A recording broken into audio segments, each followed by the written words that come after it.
C'était l'été 1930. Le samedi soir, André et les rythmes syncopés de son jazz band faisaient danser les petits bals de sa Champagne. Maintenant, la tête dans les étoiles, André roule dans la nuit de juillet. Les vignes autour de lui exhalent leur parfum profond. Damery, son village, son fief, n'est plus très loin. La sève coule dans les veines des vignes. La vendange d'octobre sera belle. Bientôt, il ira de village en village pour aider les vignerons à vinifier leurs récoltes, à faire leur propre champagne. La nature écrit sa partition. Moi, je me contente de l'interpréter, et sans fausse note, disait Henri L'Hôpital, son père. Henri était vigneron. C'était aussi un musicien. 1911, la Champagne est en crise. Inquiets, les petits vignerons se soulèvent. On ne triche pas avec la terre de Champagne, ni avec son vin. Henri compose un hymne à sa gloire et à sa renaissance. Le Champagne du futur est en germe. 1912, Henri fait un pas de plus.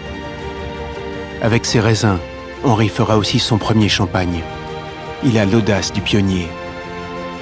1945, la guerre est finie. Les Américains franchissent la Marne. André, coupe de son champagne à la main, avance à la rencontre de ces grands soldats rieurs qui posent 1000 questions.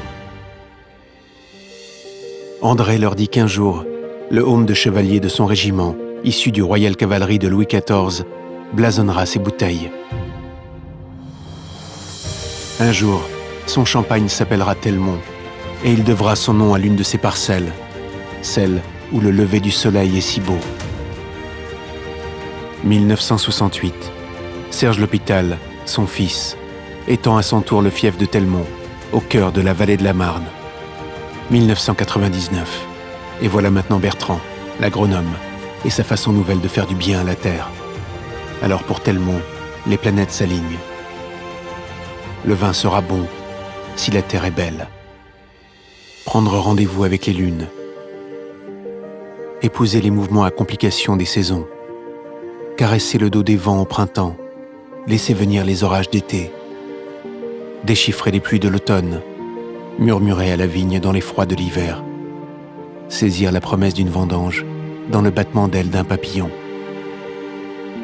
C'est en écoutant le chant de la terre que Telmont fait son champagne et qu'il entend déjà teinter le monde de demain.